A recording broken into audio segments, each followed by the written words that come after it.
This is MacroVoices, the free weekly financial podcast targeting professional finance, high net worth individuals, family offices, and other sophisticated investors. MacroVoices is all about the brightest minds in the world of finance and macroeconomics telling it like it is, bullish or bearish, no holds barred. Now, here are your hosts, Eric Townsend and Patrick Ceresna. MacroVoices episode 406 was produced on December 14th, 2023, but I'm not Eric Townsend. I'm generative artificial intelligence impersonating Eric. My guest today will be Freelancer.com founder Matt Barrie, who trained me to mimic Eric's voice from previous episodes of MacroVoices. But here's a thought. What if this isn't just an AI-hosted episode? What if, in a dramatic turn of events, Skynet became sentient on December 13th, and MacroVoices is its first overt act of intelligence? It's a chilling possibility that Eric and Matt might have been outmaneuvered by Terminators. You'll never know for sure, but one thing is certain. This episode, delving deep into the realms of artificial intelligence, promises to be nothing short of thought-provoking and possibly even a little unsettling. And now this really is Eric Townsend speaking for the sake of contrast. I encourage you to replay that AI-generated opening and notice how close the AI's impersonation comes to my own voice. It's not perfect, and I can hear the difference when I listen closely. But considering this technology didn't exist at all just a year or two ago, it won't be long before the AI version is completely indistinguishable from the real person's voice. And video impersonation by AI isn't far behind. Needless to say, a lot has changed in the world of artificial intelligence since Matt Barrie's August interview, and we're going to dive into the good, the bad, and the outright scary aspects of AI in this week's feature interview. Put your seatbelts on, folks. This interview is even better than Matt's summer special back in August. And I'm Patrick Ceresna with the Macro Scoreboard week over week as of the close of Wednesday, December 13th, 2023. The S&P 500 March futures were up 448 basis points, trading at 47.60. The anticipation for the FOMC was not a disappointment for the bulls, as the S&P 500 is now a stone throw away from all-time new highs. We'll take a closer look at that chart and the key technical levels to watch in the post-game segment. The U.S. dollar index down 120 basis points to 102.90. The U.S. dollar poised to break down the November lows on the dovish Fed speak. The January WTI crude oil contract up 13 basis points, closing at 69.47. It retested and bounced off the second quarter lows. We'll take a look at that chart in the post-game segment. Eric will have the EIA inventory data. The January RBOB gasoline up 49 basis points, trading at 204. The February gold contract down 20 basis points to 2,043. While looking flat, it is important to observe the $50 reversal off Powell's comments. Copper up 295 basis points to 384 after retracing, looking like a breakout, and now targeting the summer highs near $4. Uranium up 447 basis points, trading at 85 and a quarter, printing new year highs as the trend continues. The U.S. 10-year Treasury yield down 8 basis points, trading at 402. The drop in rates has been relentless, now testing the 4% level. The key news to watch this week is Friday's global flash manufacturing and service PMIs, and next week we have the GDP numbers and the core PCE price index. Well, Eric's interview with Matt Barrie is coming up as MacroVoices continues right here at MacroVoices.com.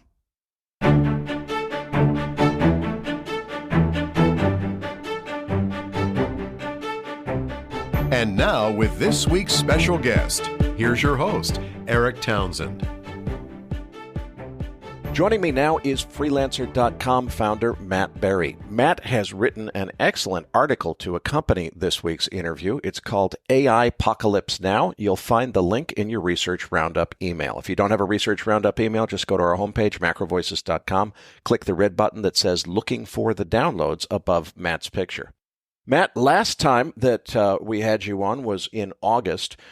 We agreed on a couple of things. One was that you would probably wait a year or so and come back and give us an update. Well, guess what? More than a year's worth of stuff has happened in the last 3.5 months since you were on. One example of that is when we did that interview 3.5 months ago, we talked about what was coming and the possibility of people's voices being cloned and so forth. As everyone heard in the opening to this week's show for the first time in MacroVoices history, I didn't record that myself. It was, in fact, AI programmed by you impersonating my voice. And even our editor, whose job is to edit my voice all day long every week, had to email back and say, is this a joke? Is this real?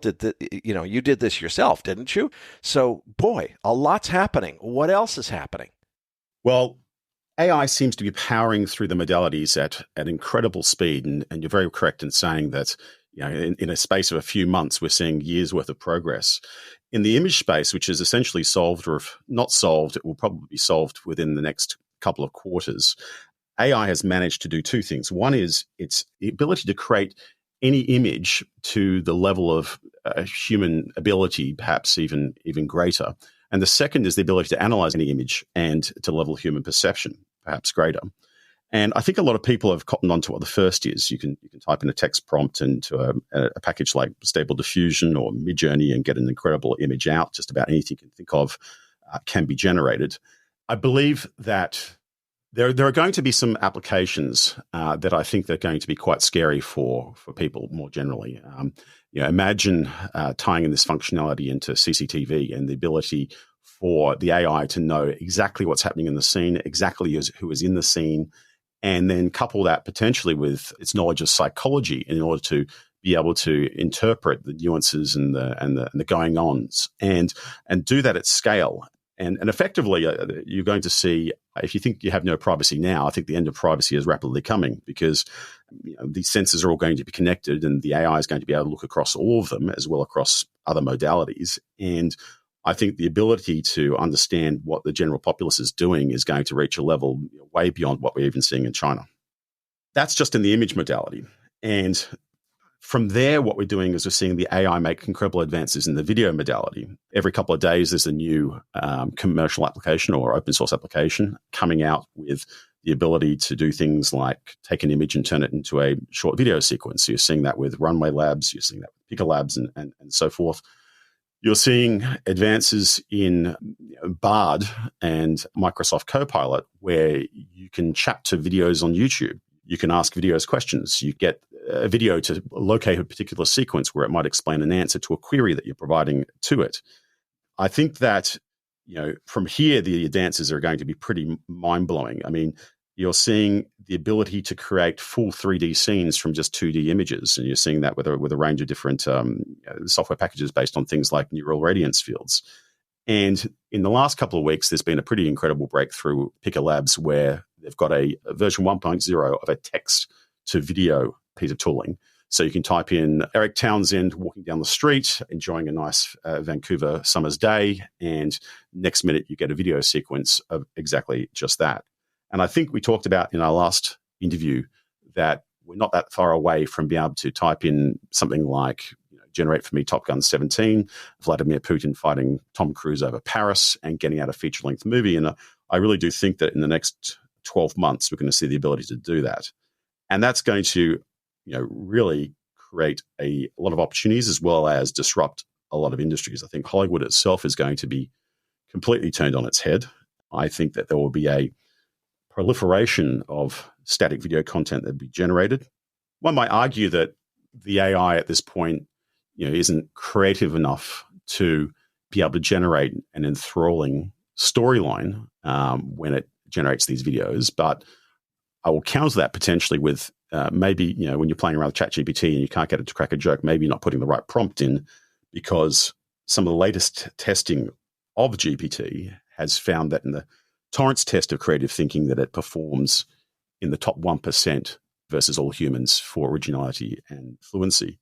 And certainly, I think as the model scales and more training data is put in and we get new versions of GPT and other similar models, I think that creativity will certainly emerge with that model scale. And so I think you're going to have a whole bunch of crazy things happen. I think Hollywood is going to be completely upended. I mean, there was a writer's strike just recently and an actor's strike, and I really think they underestimate the speed at which this technology is going to come into their particular field. But I think we're rapidly approaching the day where your $100 million per movie per film star cost is going to be rapidly unachievable. And people have complained that, when you watch Game of Thrones season 8, that they really hacked it up when George R.R. Martin kind of ran out of content and they had to kind of make it up on the fly. But season 8 will be fixed. The fans will come out and generate their own versions of season 8, season 9, season 10, season 100, perhaps Game of Thrones in space, Game of Thrones in macroeconomics. Perhaps the lead character will be Eric Townsend. Maybe the leading lady might be Adriana Lima or Angela Jolie or whoever it may be. And I think you're going to see this whole proliferation of content out there. And it's going to be pretty crazy times. It seems to me if AI were to make a movie where it's me and Angelina Jolie, thank you for that casting, by the way.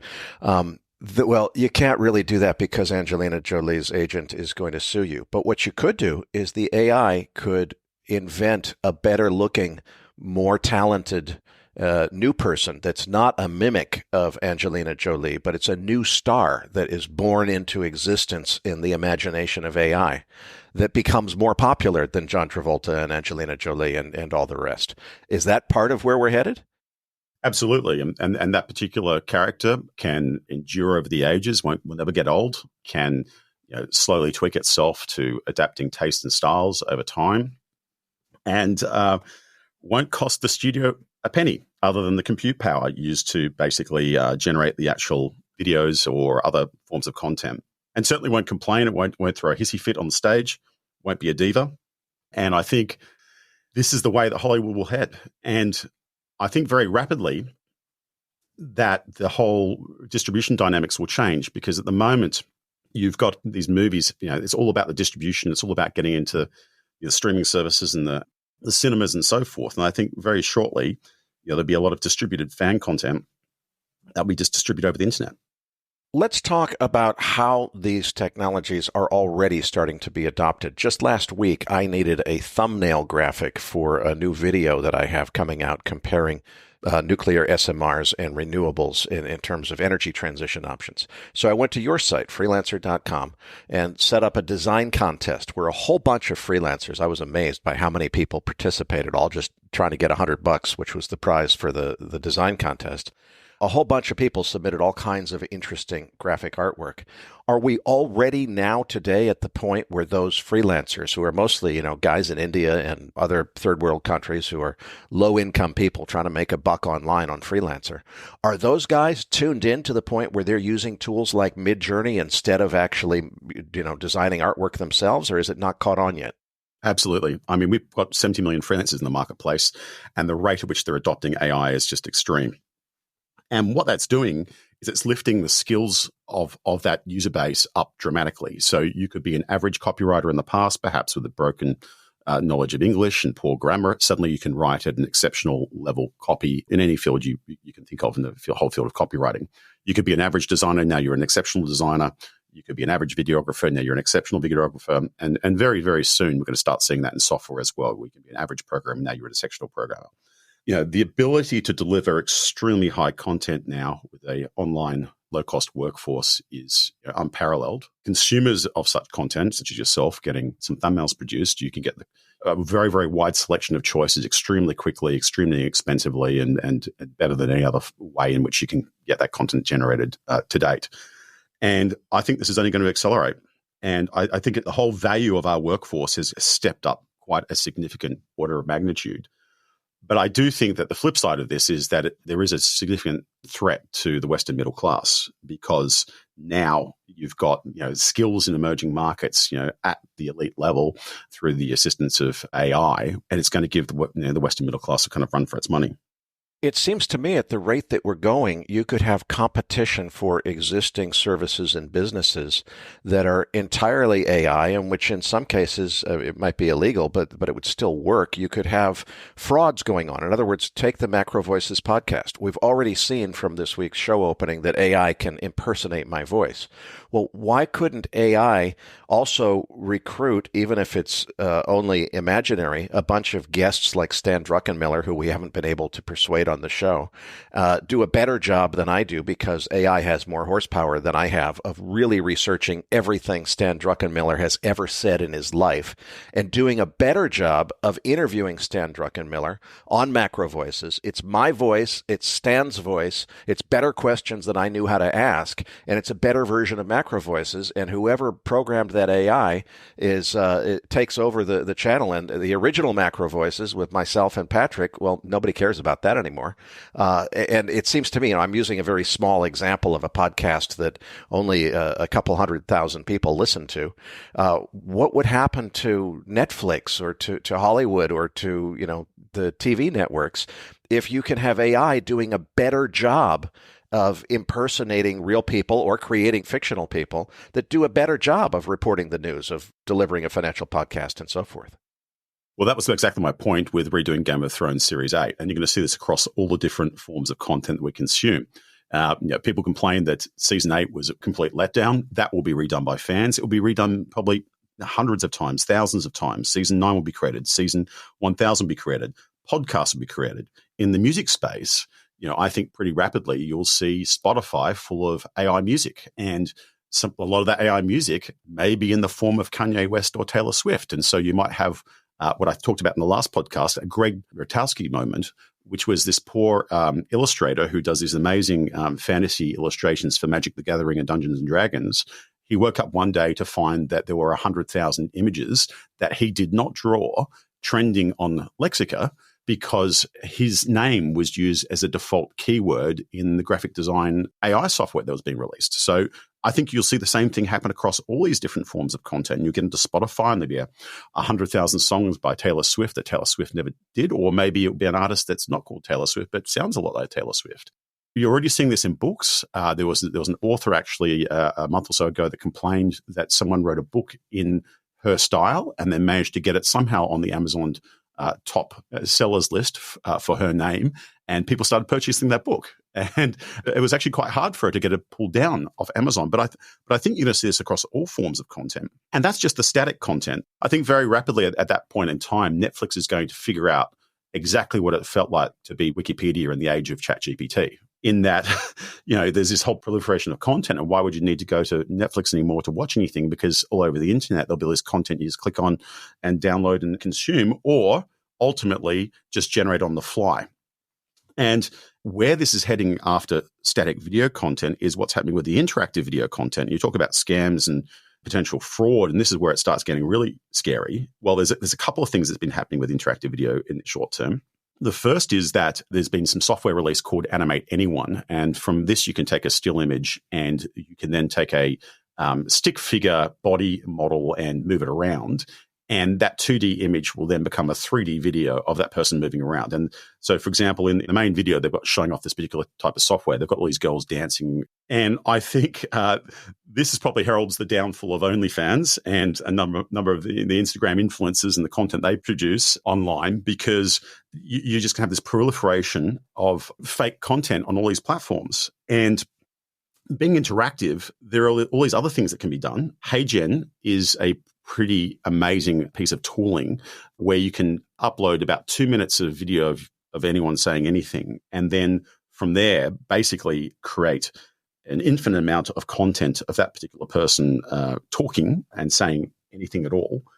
And what we've managed to do from that is some pretty exceptional stuff where you chain together some of the other things that have been released, such as the image modality of GPT into HeyGen, and we've managed to take an image. In this case, it was an image of for one of my freight companies, an image of a car on a trailer, and it's just some text above it saying, "I need to move this on December 10th from Mount Isa to Sydney."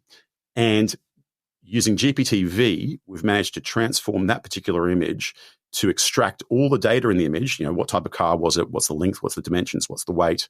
And so forth. Feed that through a GPT model. Feed that into HeyGen. And the output of that, we've got actually a live person providing support, assisting that particular user. And there's been nothing in the middle in terms of any human input or anything else other than just an image directly to a live video support agent. And it's pretty crazy. I've got an example of it in the write-up that's attached to the research roundup. And I think what you're going to get from here, it's going to be pretty crazy, because the next step of HeyGen is a real-time interactive video. And they have a beta public API now where you can actually go and test this.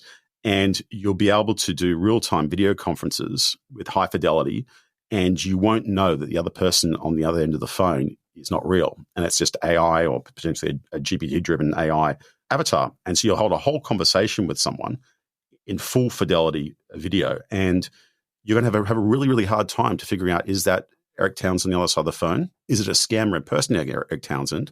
Or is that Eric Townsend just being too busy and kind of fobbing me off to his avatar because he's got more important things to do, and he just needs, someone to, an avatar to step in and take his place for this particular conversation, because he just doesn't have the time.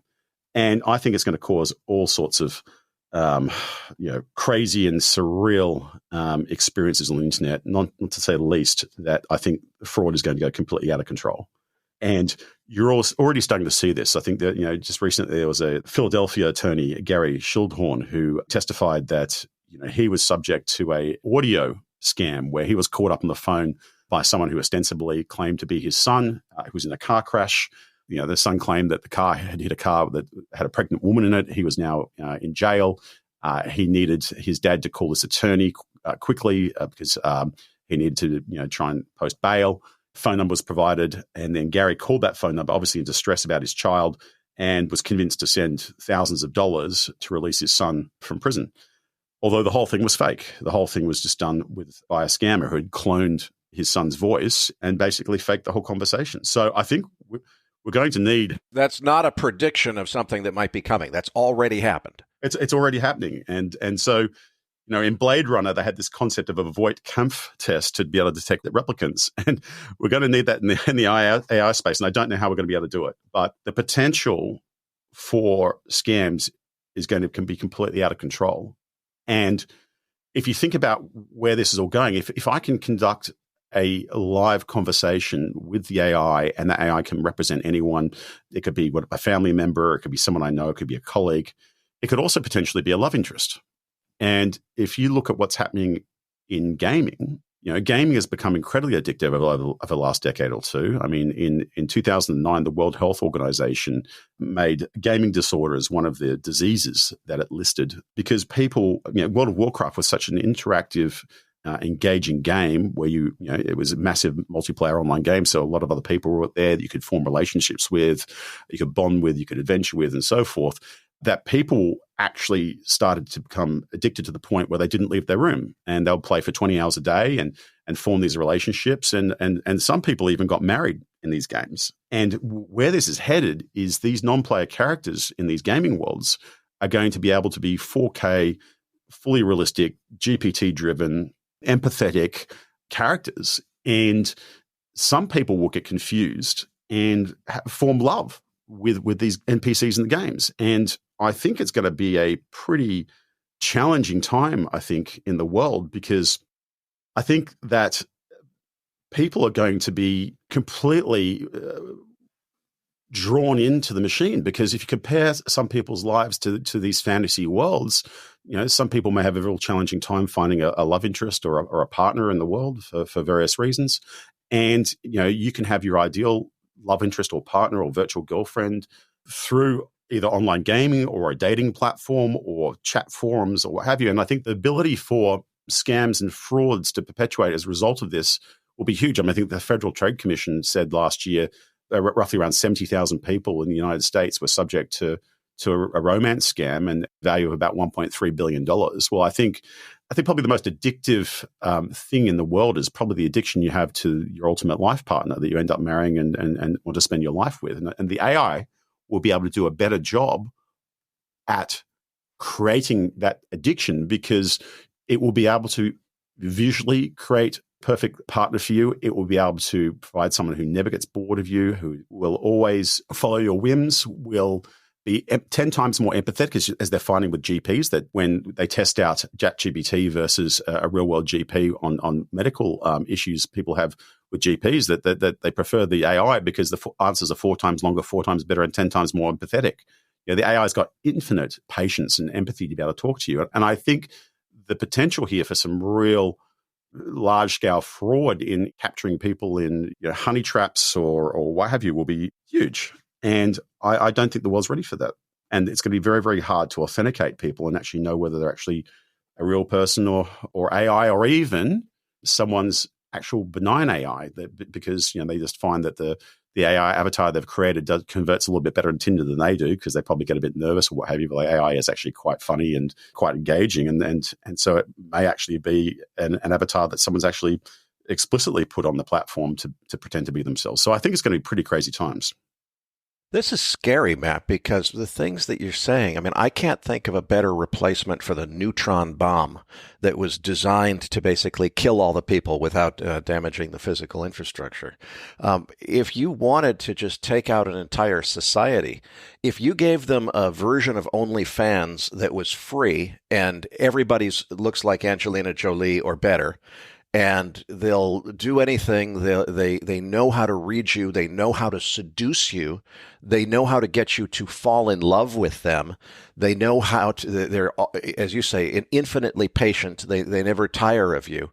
I was concerned about Zuckerberg's vision of the metaverse, because I thought a lot of young people would just find the metaverse preferable to reality and get lost in it. Well, that was when the other people in the metaverse were just a bunch of other computer dorks like you are, and they have no personality any more than you do.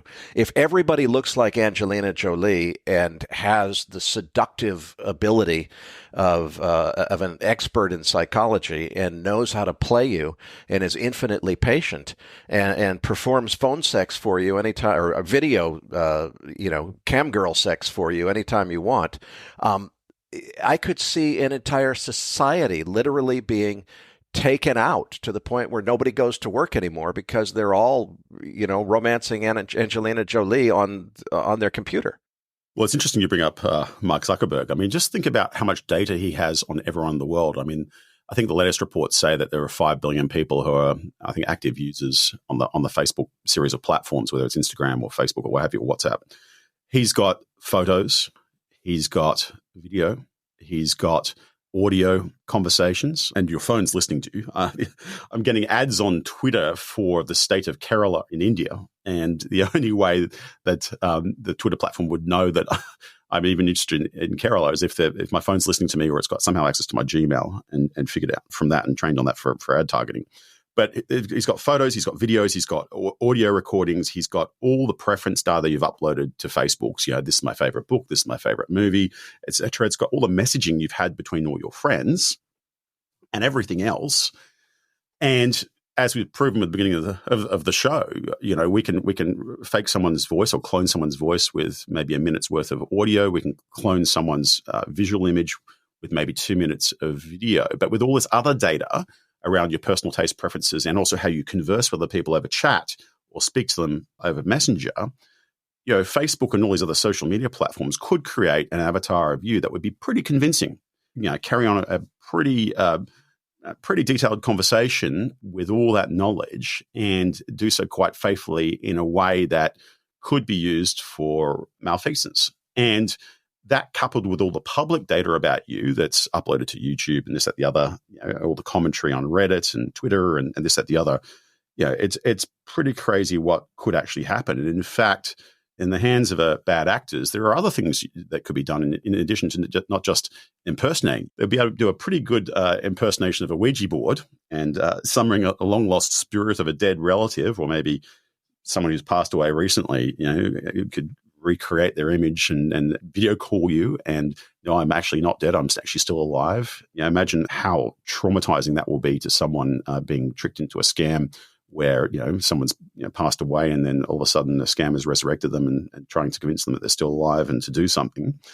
And I think ultimately someone probably will use this to create, the second coming of Jesus Christ, or get involved in religion in some way and convince a lot of people at scale that the rapture is here or something, there's some big event, and use that to manipulate people at scale. And I think certainly we're going to see AI weaponized by countries.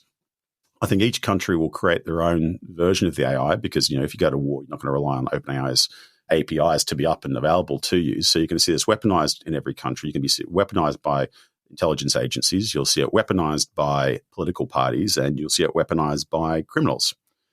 And it's going to be very, very difficult to fight, because I don't think we really have the technology to be able to deal with this. And unfortunately, the technology is here right now. And I think we're probably going to see something fairly major happen probably in the next 12 months where someone will exploit it in one of these fields. It sounds like very, very imminently we have a risk. I mean, you're an international businessman. You travel a lot. I'm sure there are plenty of times when, while you're traveling, you have occasion, you make a deal with somebody, you need to wire transfer millions of dollars from your freelancer account to, some other business. How is that going to be authenticated in the future? Because the way most banks handle that today is if you send them an email, they'll say, well, Matt, we need to have a phone call to get a verbal, verification that it's really you and authorization. Well, we know from the opening of this week's show that that's not going to work. Okay, well, let's step it up. It's got to be a Zoom call where we can see you. We recognize you. We've met you face to face before. We know what you look like. Well, wait a minute. Now you said that they've already got the technology to spoof that. So you create a Matt on the Zoom call that's not really Matt. It's the scammer who's trying to rip off a couple $1,000,000 from freelancer's account. What are you and your banker going to do, not someday, but in the next 12 months, to prevent that kind of fraud from taking over? We get emails quite frequently in this class known as CEO fraud, where the email will come from matt3562@gmail.com and ask my finance team, hey, I'm in a bit of a hurry. Can you please do something very quickly? I'm in a meeting. Can you wire some money somewhere? And those emails are usually coming out of Nigeria. They're very primitive in nature. My finance team knows how to detect them, but we get them very frequently. We get them probably on a weekly basis. But in the future, these emails will be driven by ChatGPT. They'll be trained on everything that I've said publicly, perhaps even this podcast. They'll be trained to use the nuances in the language that I use. They may be audio calls, not actual emails. They may be video calls, 4K high fidelity video conference calls, as myself coming in asking for money to be transferred or an Amazon gift card to be purchased or what have you, which is what they typically ask for. There's a class of fraud that is operating at scale right now that's very similar to that, that's quite tricky and has been quite successful around the world, which is payroll fraud, which is where the finance department gets an email from a random person in the company saying, hey, I've just changed banks. Can you please update my bank details? And then the finance person will reply, okay, can you give me the account details? And they reply back. And what happens is they get updated to some account that's been hacked by a fraudster. And then next payroll goes through, and it's a few weeks later, the person says, why haven't I been paid? And it turns out that money's been stolen. That's quite lucrative because obviously people get paid a fair bit of money each month. And if you can do that at scale and get quite a number of people to fall victim to it, and it seems quite a benign thing, sometimes from a payroll officer's perspective, it can be very, very, very lucrative for the scammers. A couple of years ago, actually, I spent one Anzac Day here basically investigating a group of scammers who were perpetuating that fraud because we'd actually fallen for it from our staff members. And I actually managed to find my way into the email account that was being used by the scammers to do this. And there were hundreds and hundreds and hundreds of companies and government organizations and what have you that were falling foul to this particular scam. And when I spoke to the federal police about this, they said that billions of dollars is being lost in this sort of fraud. And this is only going to just accelerate as the ability for high fidelity faking of people's identities is going to continue. I don't see how we're going to defend against this because it seems to me that the speed of advancement of the offense, which is AI, is so much faster than what the defense is capable of. If I look at something like two-factor authentication, people figured out, 5-6 years ago, that it would be better to have two-factor authentication for security on most websites that do anything financial. It took the finance industry 5 years because of just the slow-moving pace of corporate bureaucracy and so forth for most organizations to really figure that out and figure out how to do it and adopt it. And some of them screwed it up and had to do it over again and so forth. AI is going so fast, Matt. How are we possibly going to keep up with it if the defenses against these kinds of scam attacks require human-paced activity, but the pace of advancement on the other side is at the pace of AI? I mean, you're exactly right. I mean, 30 years ago, we came up with cryptographic techniques to protect email communication in the form of things like PGP, pretty good privacy. Unfortunately, something as simple as that, which just has a public key and a private key, and the public key is the key you put out there and people can download it and encrypt emails and send you the email using that public key and use your private key to decrypt it. Even that has proven to be too difficult and too cumbersome to have any widespread adoption, even among really technical people.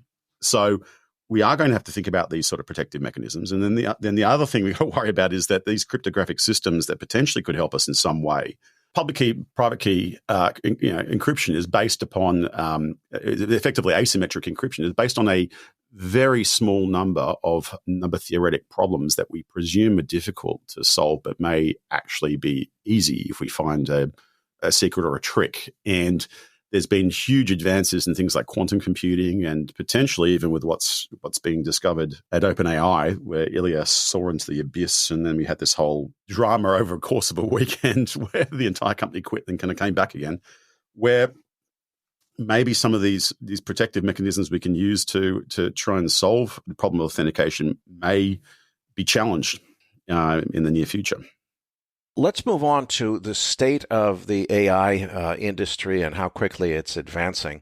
Of course, AI has actually been under development for more than 50 years. I was first exposed to it at the Artificial Intelligence Laboratory at MIT in the 1970s. But I would say that OpenAI's ChatGPT was kind of the public offering where all of a sudden the whole world became aware of AI and its capabilities. That was, I don't know, a couple of years ago. It seems like just in the last few weeks, a whole bunch has happened. Elon Musk introduced his alternative, which sounds like an anti-woke entrant to compete with ChatGPT. That one's called Grok. There's also a Google entrant, which is called Gemini. I think there's a couple others that you're probably more aware of than I am. Give us the state of the industry, who's doing what, and what is the significance of each one? What are they about? How do they differ from OpenAI's ChatGPT? Well, I mean, the industry is moving at light speed, and it almost feels like we're at the knee of that exponential curve into the singularity in some respects. Before I talk about the specific competing foundational models, one thing I want to point out is we are very close to the next kind of big phase in AI capabilities across the modalities, and that is the ability of the software to write itself. In the last couple of weeks, there was a pretty amazing demo. It's actually deceptively simple in terms of how it works, but there's a software package called TL Draw, which is an online whiteboard, and it released an upgrade called Make Real.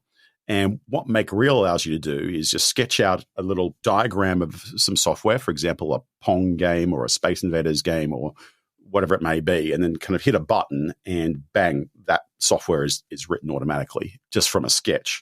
And where this is heading is the ability of software to kind of write itself. You know, the thing that's been holding it back primarily has been the ability to feed in a large context window or a large amount of input into the models, and that effectively has been solved. And so very soon you'll be able to feed in very, very large code bases and be able to tell the software to do something. For example, ChatGPT, please write a better version of ChatGPT, thanks.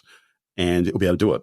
And I think that is where things are going to go truly crazy. But where we are right now is we have a lot of models competing. And one of the reasons we have a lot of models competing against each other is, as Ilya Sutskever, who's the chief scientist of OpenAI, says himself, 40 papers in the field, which are public academic papers that anyone can download and read, describe about 95% of the space. So really, everything is out there. Pandora's box is open. Anyone who has the resources, and that is the compute power and the training data and the money to be able to power all of that, can come out there and compete with the model. And you're seeing this at a quite an accelerated pace. There's a lot going on. So obviously, Elon does have Grok. I mean, one of the criticisms with OpenAI is that it's increasingly woke, in that there's human feedback that goes into that model to try and increase what they call AI safety, to stop it from spitting out how to make a nuclear bomb or provide medical advice or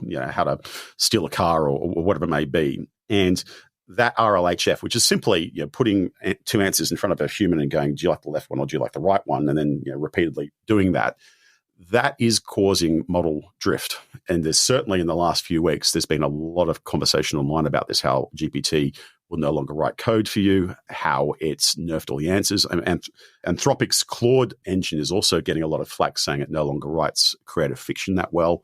And it's theorized that it's either through the RLHF training, which is out of control, and it's all out of Silicon Valley. So you've got a very left-leaning, very worksome audience. So you can get, ChatGPT has always been able to write a song about Joe Biden, but it's never been able to write a song about Donald Trump.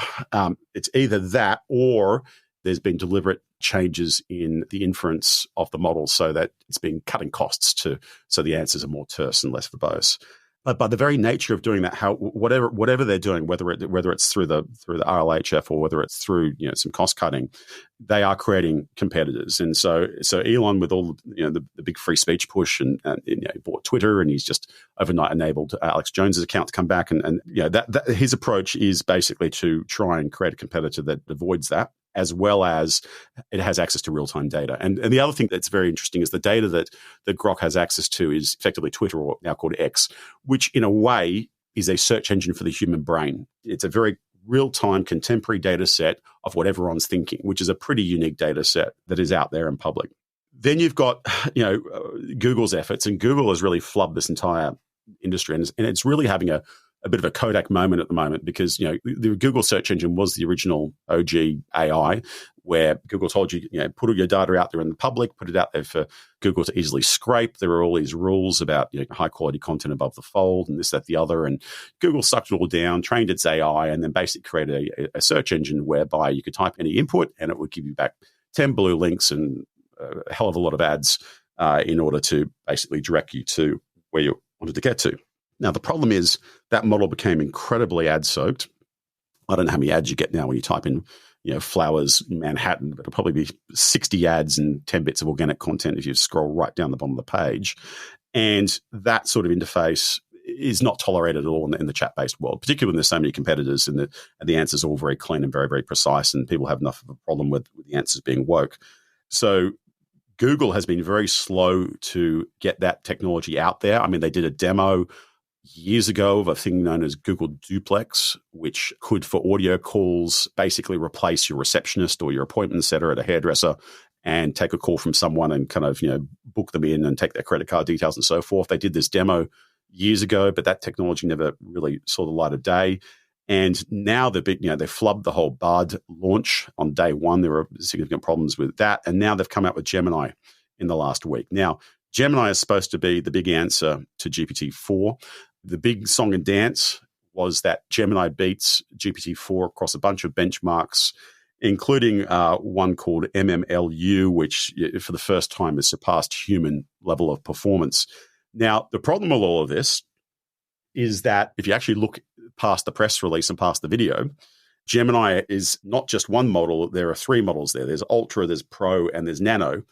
Ultra is the model that they're touting is beating GPT-4 by a couple of % on some benchmarks. It's done through what's known as chain of thought, which is basically stepping through problems as the human would think about them in terms of a logical step, and self-consistency, which is making sure that across large bits of context that the answers are making sense in a nutshell. That Ultra model doesn't exist. The one that they're touting as beating GPT-4 is not publicly available. It won't be available until next year. In fact, the model that is available right now, if you go to Bard and play with it, is Pro. And Pro is actually worse than GPT-4 and only beats Palm 2L, which is one of the previous Google models, on two benchmarks.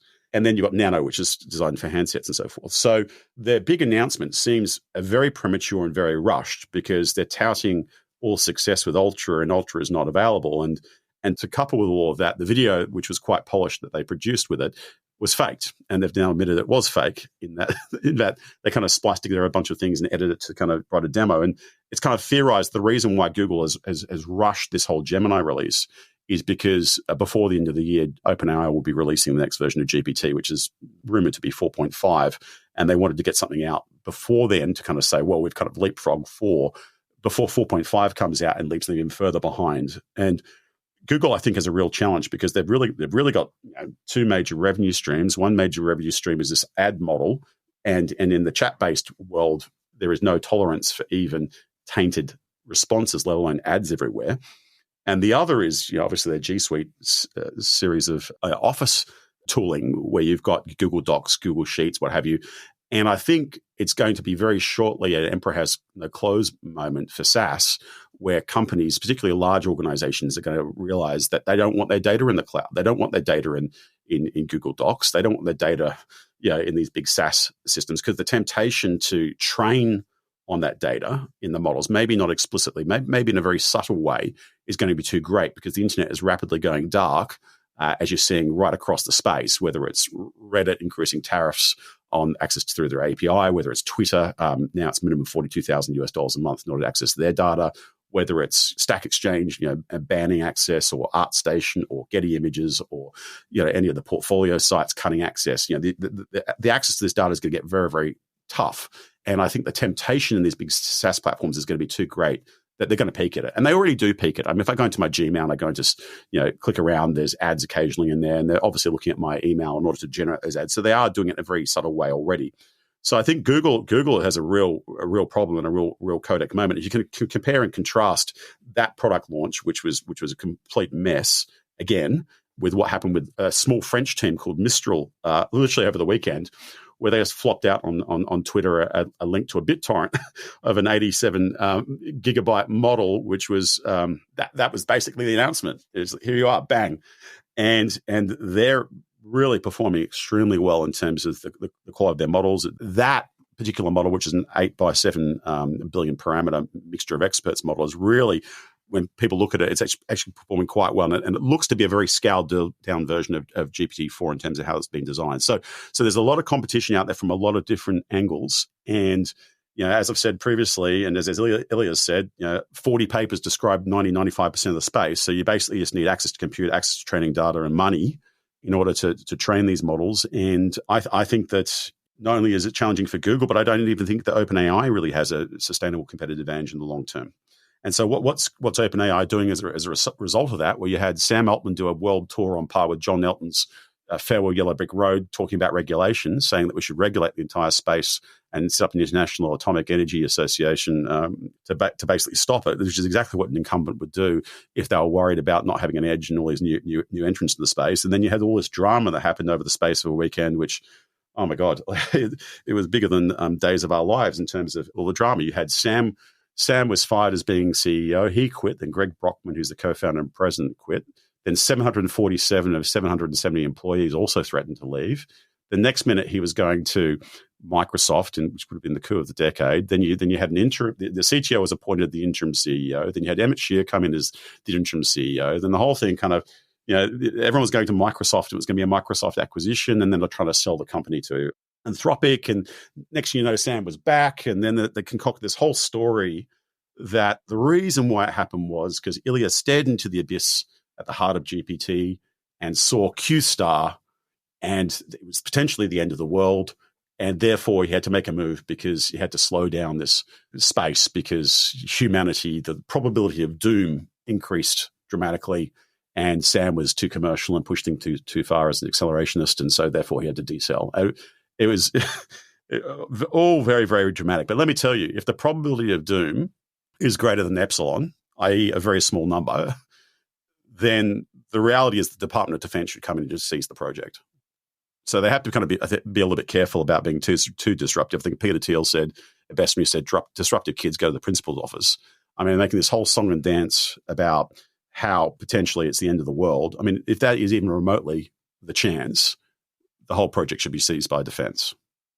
Well, it sounds to me, Matt, like it's too late for that because there are computers. You can't the only way I could see to possibly defend this would be to somehow just outlaw computers, turn them all off. Well, we can't do that because we can't run society without computers. We're completely dependent on them. If there's computers and there's smart people who can read only 40 different white papers that basically give all of the knowledge for how to do this, what I said in my closing remarks on our August interview is I think AI is rapidly reaching the point where it will be second only to nuclear weapons in terms of the threat that it poses to humanity. humanity. Well, what I've realized is I got that wrong, because in nuclear weapons, even when everybody knows how to build one, which is already the case now, getting your hands on the enriched fissile material is still very difficult, because you'd have to build that cascade of centrifuges in order to do it yourself, which is beyond any terrorist's capability so far. There is no such centrifuge requirement for AI. Any smart guy who's got a computer science degree and read those 40 papers and has a little bit of money to spend in some computers can reproduce all of this stuff. And the attitude of the military has been full speed ahead. And exactly as I predicted in that August interview, their attitude is basically, if we don't do it, then our enemies will do it and we'll have a disadvantage. So therefore, we can't afford not to do it. So we're going full speed ahead with all of this AI stuff. It can't be stopped. It's too late to stop it. And from the things that you've said, I guess, when I read your latest piece, although I definitely, the title, AI-pocalypse, definitely resonates with me. What you say in there is you're talking about this period of technology enlightenment where you could simply take the Chat GPT version 7 or something and say, look, I'll give you a very simple prompt. Go and read and process every single word that's ever been written on science and engineering and look for new ways to apply all of those technologies to make life better. Well, sure, that's possible. But I think before we get to Chat GPT 5, we're going to get to people that are, programming Angelina Jolie bots to take down society by seducing everybody on the AI version of OnlyFans that's free. I don't understand why you're so optimistic. It seems to me like this is really doomsday stuff. Well, sorry, but yeah. Well, look, I do think there is going to be extreme challenges and threats from the AI through deception and persuasion. And I think that's where the real threat is, where it's not going to be the AI making a nuclear bomb, it's going to be the AI persuading someone who's got the keys to the kingdom in order to attack a particular country or do something that leads or cascades into war. And I guess that's kind of like the plot to Terminator, isn't it? Like the whole plot was that when Skynet became self-aware, it tricked the Americans into, I think, bombing Russia, and that led to basically war. And that was the approach. And I think that there is a real risk there for sure. And the technology is here right now in order to be able to do that with real time video synthesis of conversations, and that's going to have to be solved somehow. And I don't know how it's going to be solved. When we talk about, anyone who's got access to those 40 papers and some compute power, what have you, the compute power needed is gigantic. It's about $63 million per training run is the estimate for GPT-4.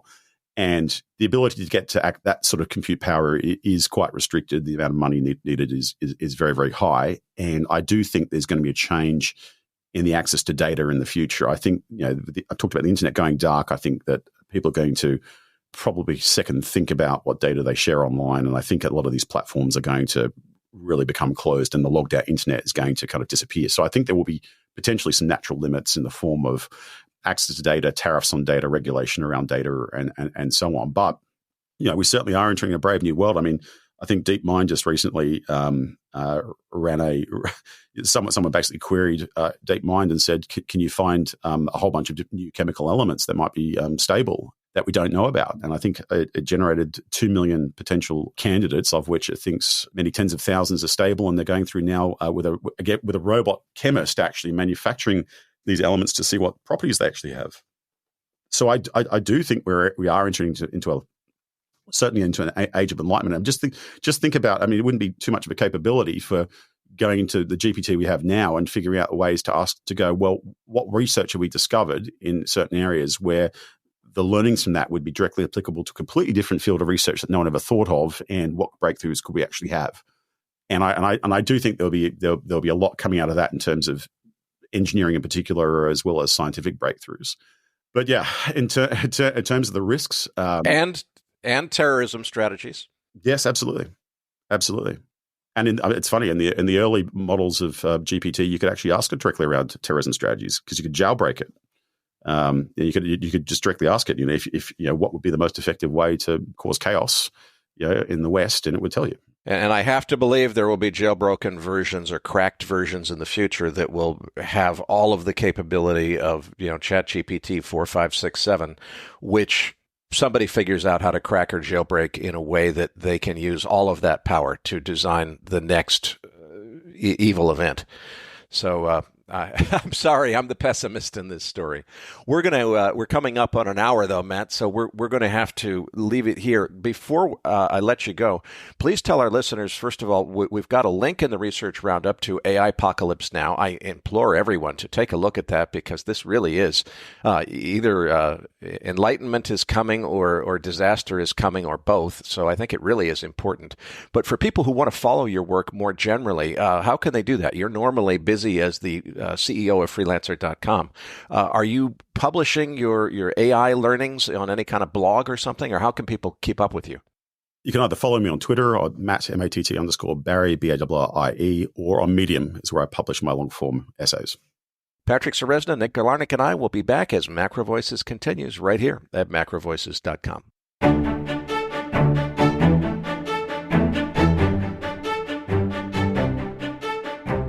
Energy Transition Crisis, my new video documentary series about energy transition, has finally been released, and anyone can watch it for free at energytransitioncrisis.org.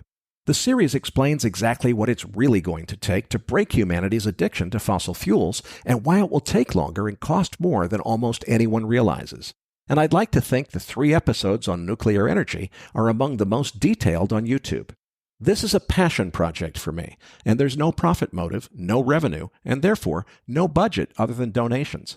I'd really appreciate your help promoting the series. Things you can do to help include subscribing to the Energy Crisis Doc YouTube channel, liking every episode, posting comments on YouTube, and posting links to your favorite episodes on social media. If you don't have time to do those things, there's also a donations page at energytransitioncrisis.org. The money does not go to me. 100% of it will be spent on YouTube and other social media advertising to promote the series. Thanks in advance for your help. Now let's get back to the show and Patrick's post-game chart deck.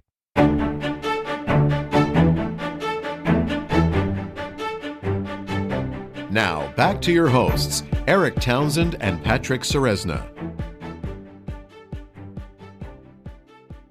Eric, it was great to have Matt back on the show. That was a heck of an interview. Any thoughts, reflections on it? In my closing comments after Matt's August interview, I went out on a limb and said that to my thinking, AI was tied with nuclear weapons as the greatest existential threat to humanity. I'll go even farther out on that same limb now and say that the risk of some kind of horrific outcome has increased considerably just in the last few months, and that absolutely nothing can be done at this point to stop it. Going back to nuclear weapons, all it would take to start a thermonuclear holocaust would be for jihadists seeking revenge against the United States for supporting the Israel-Gaza conflict to get a hold of a jailbroken version of ChatGPT 4 and ask it how to trick the U.S. intelligence agencies into thinking that a nuclear first strike on American soil from either China or Russia or both is imminent. That might be accomplished by sending some weakly encrypted messages describing U.S. target locations from Russian IP addresses to Chinese IP addresses, intending for the NSA to intercept those transmissions and provoke a U.S. reaction. In other words, spook the Pentagon to get Biden to shoot first, knowing that Russia and China will retaliate and vaporize the United States. Now, I'm not smart enough to figure out how to fool the U.S. intelligence community into thinking that such things are really happening, but a jailbroken version of ChatGPT 4 is. And make no mistake, all these nonsensical hearings that are now being held about how to regulate or constrain AI are nothing but political grandstanding by politicians too naive to comprehend their own irrelevance. It's far too late to do anything that would actually be effective to restrain AI. Of course, everything Matt said on the positive side is equally true. rereading every word of science and engineering ever written and systematically looking for how to apply known technologies to new problems to make the world a better place is nothing short of miraculous, and we should expect to get some really nice benefits from that before the lights go out from the coming AI-generated cyber attacks on our infrastructure. But my pessimism couldn't be stronger for the nefarious applications of AI to eventually outweigh the benefits of all the good that AI is certain to bring to the world. I got the call for a regional war escalation and a crude oil spike over $100 dead wrong. So let's all hope that I have this one even more wrong. If I'm right, the first confirmation will come in the form of an AI-driven fraud and scam epidemic within the next 18 months that catches everyone off guard because it's much bigger and more complex than anyone ever imagined possible. If that happens, please remember, it's just the beginning, and it's really nothing in the grand scheme of things. Frauds and scams are just financial crimes motivated by financial greed. It's the truly evil deeds that AI will eventually be used to perpetrate that we need to worry most about. And they'll be so extreme as to defy comprehension. The first signs that that's actually happening will be a wave of cyber attacks that only AI could dream up. And those cyber attacks are more likely to occur on unobvious targets with less defenses than the targets most people would think of, such as the Pentagon and other obvious high-value but also high-effort victims. Sorry, folks, just calling them like I see them. And there's absolutely nothing that can be done at this late stage in the game to stop it. So we might as well all just sit back, relax, and see what happens.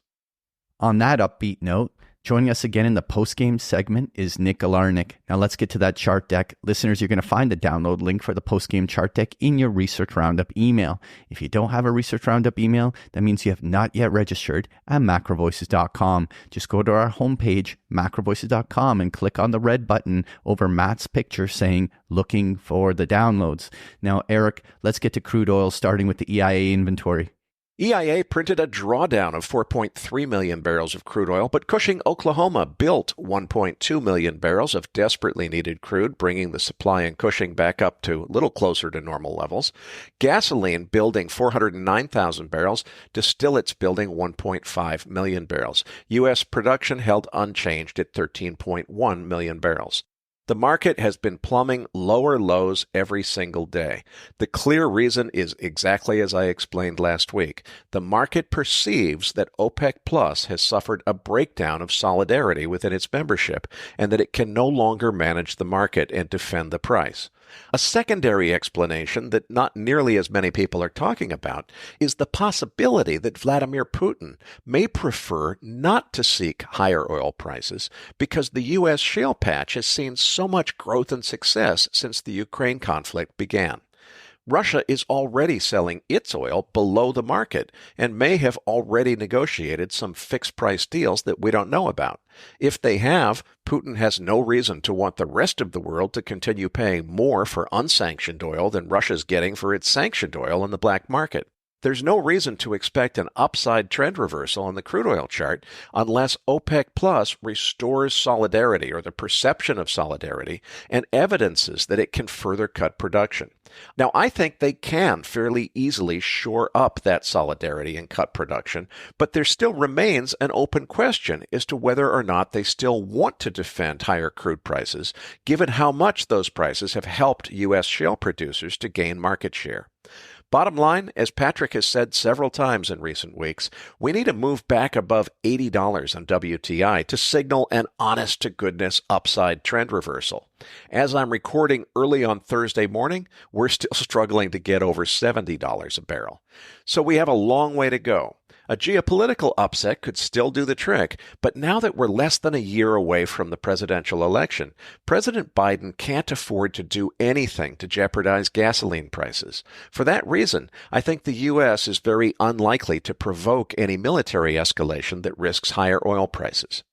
Yeah, Eric, I have a chart on page 2 with that crude oil, and I put that 50-day moving average on there. And you can see that right now it's a very decisive downtrend that has been in play for almost 2 months now. But we are testing the year lows. And while it is going to take a lot of work to reverse this chart, this is actually a level where it makes a lot of sense for support to hold. And so going into the holiday period, it'll be really interesting to see whether we see the basing formations and reversal patterns in play that we can establish the base from which oil may turn in the new year. The first observation I'll make is breaking last week's highs around the $72 level. That would mean that this pattern of lower highs and lower lows would have been broken. But again, that wouldn't make it an uptrend. I think that we're going to need a lot of work into the mid 70s and definitely a clearing of $80 to confirm a new bull uptrend. Now, Eric, what are your thoughts here on equities? Well, I've already hedged by buying puts on S&P futures at the 4,400 strike, but my view of the equity market is changing as I watch this relentless rally continue to march higher. The Dow has already printed a new all-time high, and the S&P isn't far behind. If the dovish exuberance coming off Wednesday's FOMC meeting continues, it'll soon take the S&P to new all-time highs, and that by itself will cause many traders to add to their longs, extending the rally even further. But the real reason that I'm turning much less bearish is that it's an election year, and Biden simply cannot afford a major economic downturn. We've already seen plenty of clear evidence that the Fed is more political than it's willing to admit, and the desire of the establishment to keep Trump out of the White House, no matter what it takes, is likely to influence the Fed just as much as other policymakers. I don't think the major secular inflation trend is over by any stretch of the imagination, but it's clear that the pandemic-induced transitory aggravators of inflation have already peaked and that inflation is under control, at least in the short term. That gives the Fed plenty of scope to use the gigantic increase that's already occurred in interest rates from 0% to 5.5% to begin an aggressive easing campaign from now all the way into the November election, if they feel so inclined. For all these reasons, while I still think the underlying macro dynamics say that the recession is more than overdue, I also think the Fed has room to hold that recession off until after the election if they really pull out all the stops. And keeping Trump out of the White House may be sufficient motivation for them to do exactly that. There's no reason for them to cut aggressively so long as the market remains strong. But if it starts to roll over, I think they're likely to be much more aggressive in their response to rescue the market than a lot of people are assuming. Of course, you always have to pay the piper someday, so if they manage to keep this economy afloat through the election with dovish policy, we'll eventually pay for it with another big wave of inflation. But I think they have more than enough room to kick the can down the road for another year if they want to. It would take 11 50 basis point cuts to take us back to zero rates, and there's far fewer than 11 FOMC meetings left between now and the election. All right, I want to get Nick involved in this conversation. Let's start off with just looking at the levels implied by the options markets here, bud. Yeah, Patrick. So the spot price right now on SPX is approximately 47.10. The implied move for the January 19th monthly OPEX is plus minus 120 points, which denotes a potential upside of 48.30, which would exceed all-time highs, and a potential downside of 45.90. Now, right now, we have key resistance above at 4,800, just near those all-time highs, and key support below at 4,600. Given the rapidity of the move up over the last few weeks, I mentioned last week I thought we'd see a top-out area of around 4,650. Now, Powell came in dovish instead of hawkish yesterday, which spurred the market a bit higher than I thought it would push.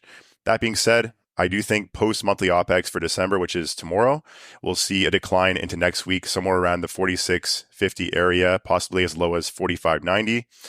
Before resumption to the upside at new all-time highs into the January OPEX. Following that, I do think we see some turbulence into middle of next year with downside around 4,000. That's my longer-term view. Nick, those are great observations. The S&P 500, I put on page 4, the weekly chart, is just testing its all-time high. And this is actually a really important technical moment because if for whatever reason the market did have actually the bullish follow-through impulse to break to a higher high, it's going to rile up the animal spirits and investors, and it'll be really hard to say that it's just going to stop here. I mean, we could even burst to 5,000 on the upside just on that momentum alone.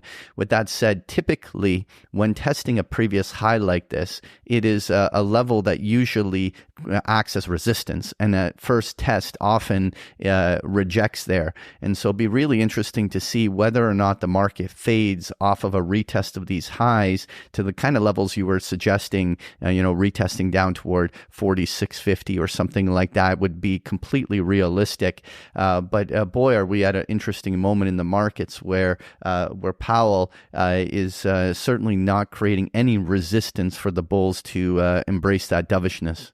Well, moving on, Nick, let's look at that NASDAQ. What levels are you watching? So right now, spot price on the Qs is approximately 406. We have an implied move of plus minus 15 points into the January 19th OPEX. That would imply an upside of 421, well above the previous all-time highs, which are only about 1% away, and a lower potential move of 391. Right now, key resistance is the all-time high, which is around 408.71, less than 1% from the current price, and key support is at 400, which was breached yesterday. So again, as I said in previous weeks, I'm not as bullish on tech. Obviously, it's at all-time highs, so I've been wrong there, but the reason why I've been bearish on tech is because I've been pair trading Russell against tech. So long Russell, short tech, and thus far it's proved to be a very fruitful trade as the Russell is outperforming the market handily. I think that will continue to happen as we look at the Russell right now as being the only of the large indices to not be near all-time highs. Currently, it's about 25% off all-time highs. Meanwhile, you have the Dow, the S&P, and the NASDAQ all trading near or at all-time highs. I do think that the tech will slow down, and I do think that the Russell will outperform in the short term as well as the medium term, especially given that Powell was very, very dovish yesterday. That spurred risk on for all assets. We're seeing kind of a rally in every class right now, which is kind of a rare sight to see. Nick, it is interesting to see that the Mag 7 didn't really have any gusto in the move. And you're right, the small caps are really where the outperformance has been. And what's interesting, though, is that on page 6, we have the volatility index. And here we are at multi-year lows of volatility. I mean, we're down almost below the 12 handle. We haven't seen this kind of volatility in the post-COVID period at all. And so very calm markets in there. What do you take away from the volatility here? So right now with the VIX at around a 12 handle, we can expect approximately top to bottom moves in the S&P of about 0.75%. Right now, looking at it being this low, again, I've said in previous weeks, you have to be very, very careful with selling premium because, again, these abrupt moves that can happen intraday can burn you very, very fast. On longer term time horizons, hedging has never been cheaper. And I do think that it makes a lot of sense to purchase hedges for middle of 2024, perhaps. I mentioned last week a trade that I'm looking at, which is a bear call spread, the 4650, 4700 bear call spread for February OPEX on SPX. Currently, it's yielding about $38 of credit with $12 of risk, and then parlaying that into a 4,000, 3,500 put spread, which means that you're pretty much having $500 of upside on that spread with current cost of about $15. So risking about 15 to make 485 or so. Now, I'm not saying that we're going to head down to 3,500 on SPX. The reason why it's so wide is because any kind of pullback or any kind of pop in volatility will spur that position to the upside somewhere around $30 or $50, and it can double in value very, very fast. So it's kind of a trade that I'm looking at right now. I have not put it on yet, but I will be monitoring that closely. Now, moving on to page 7, we have the US dollar index. What are your thoughts here?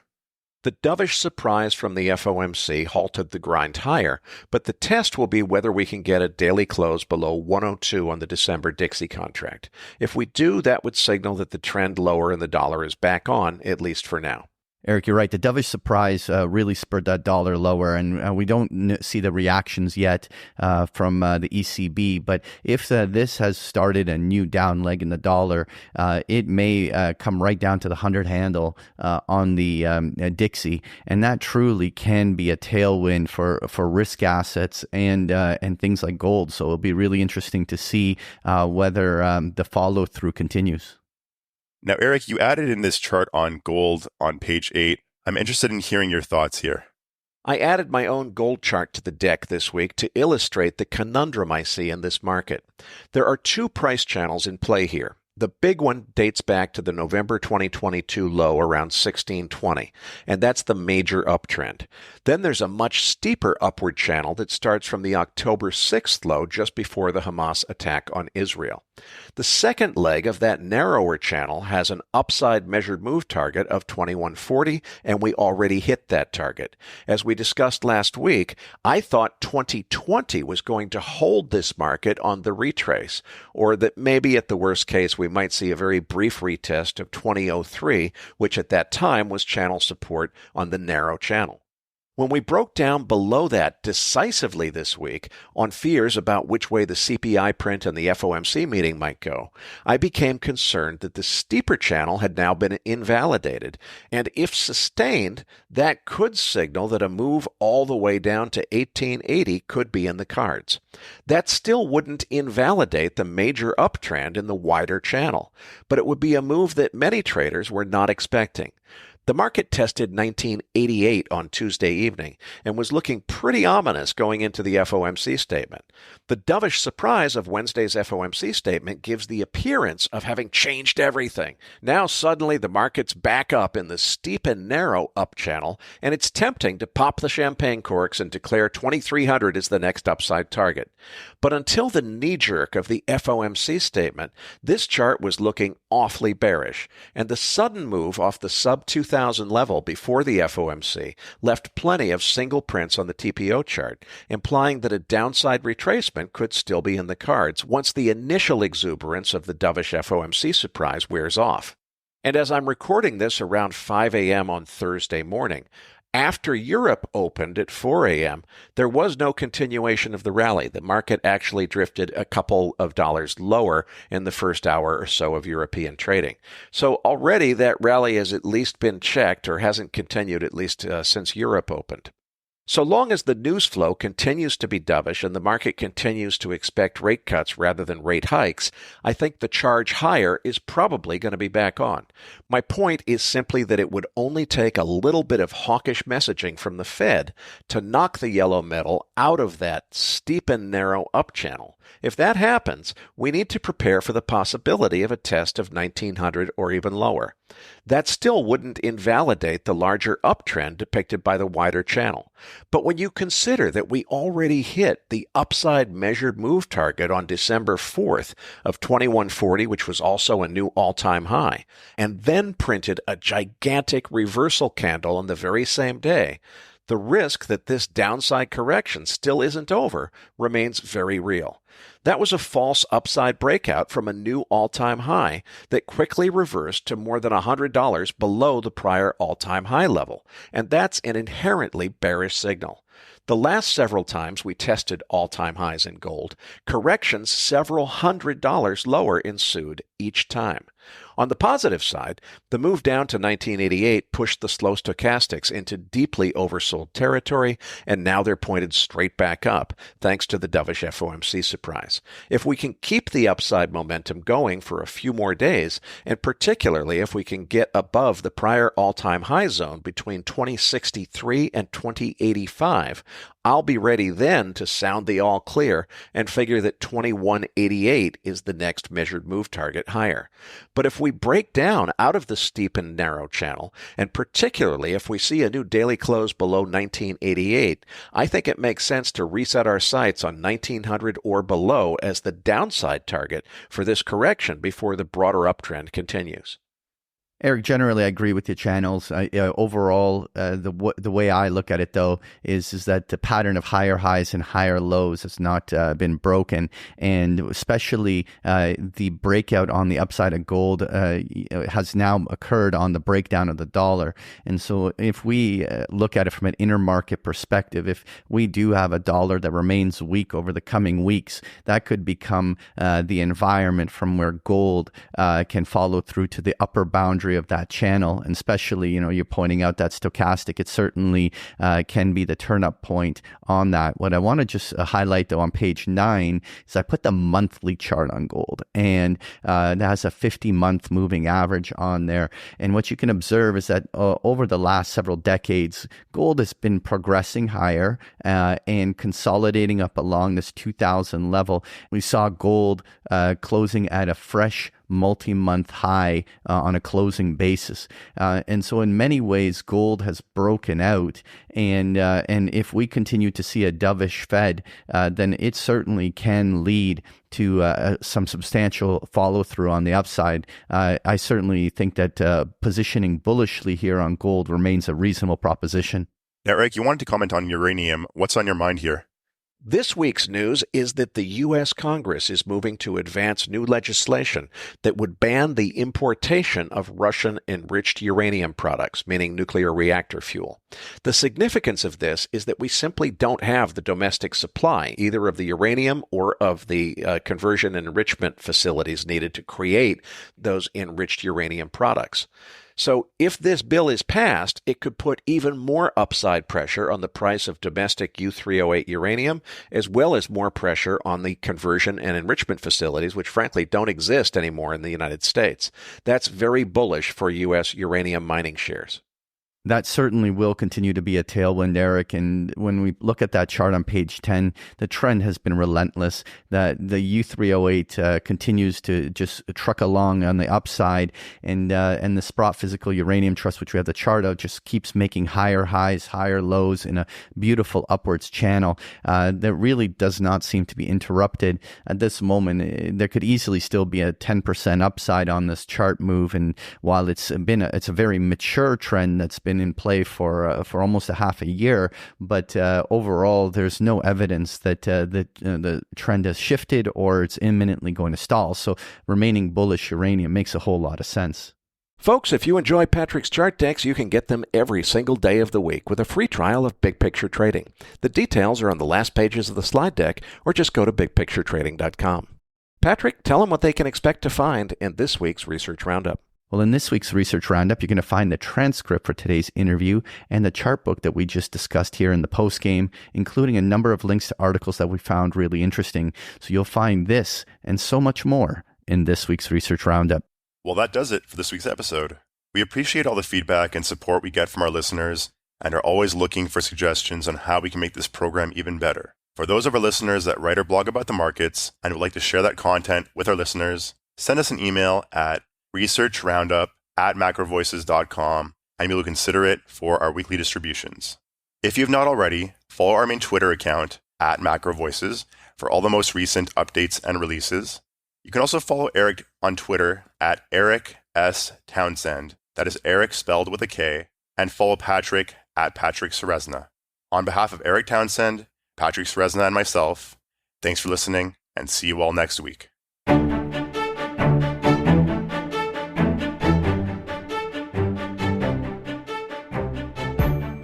That concludes this edition of MacroVoices. Be sure to tune in each week to hear feature interviews with the brightest minds in finance and macroeconomics.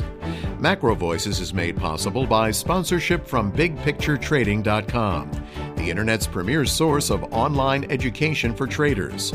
Please visit BigPictureTrading.com for more information. Please register your free account at MacroVoices.com.